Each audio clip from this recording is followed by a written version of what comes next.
Amen. As we are starting this brand new week, ngifisa ukukhuluma nawe about 3 important things that you must be careful of as we are starting this week. These 3 things have the potential to build you. They also have a potential to destroy you. Number 1, as we are starting this new week, you must check what you say about your life. Make sure ukuthi uyabheka, uyaziqaphela izinto ozikhulumayo ngempilo yakho, izinto ozishoyo ngawe. They have the potential to build you.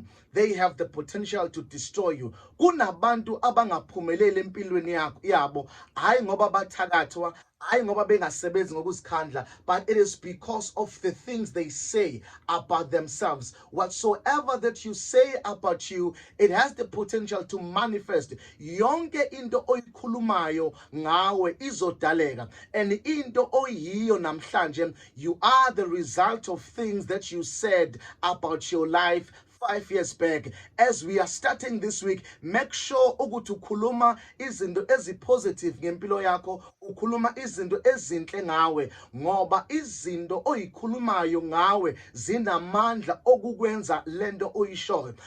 Uma njalo ukhuluma nge-unhappiness, njalo ukhuluma ngama-discouragements, njalo ukhuluma ngama-disappointments, you are going to start to see disappointments manifesting in your life. Ngoba whatever that you say, it has the potential to manifest in your life. As we are starting the week, check what you say about your life. Check how you speak about yourself. Ngoba yonke into oyikhulumayo izokwenzeka, izodaleka. Mawuhlala njalo usitshela ukuthi you are broke, you are going to see you broke. Mawuhlezi njalo usitshela ukuthi uyafa ukugula, sizokubona ugula njalo. Mawuhlezi usitshela njalo ukuthi you are not happy, we are going to see unhappiness manifesting in your life. So this week, you must check ukuthi yiziphi izinto ozikhulumayo ngempilo yakho. Abanye abantu abaningi abaphumeleli ngoba bakhuluma ukungaphumeleli ngabo.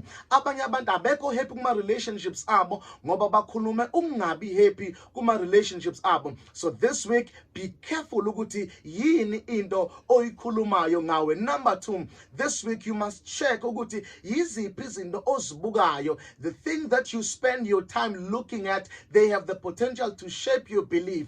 They have the potential to shape your thinking patterns. So be careful ukuthi yiziphi izinto ozibukayo, yiziphi izinto ochitha isikhathi sakhe esiningi uzibuka this week, ngoba kunabantu abadestroye ukuthi balalele ini, yiziphi izinto abazizwile bese kudaleka izinto abazizwile. Okwesithathu, that you need to be mindful of as we are starting this week, you must be careful ukuthi yini oyilalelayo ngeindlebe zakho, ngoba yonke into oyilalelayo nayo yonke into oyibukayo nayo yonke into oyikhulumayo, they have the potential to destroy you, or they have the potential to build you. They have the potential to make you a successful person or umuntu ongaphumeleli. So check ke kuleli sonto ukuthi ukhulumani, check kuleli sonto ukuthi ulalelani, check kuleli sonto ukuthi ubukani, ngoba lezi zinto lezi zinamandla okukwakha, zinamandla futhi okukubhidlisa.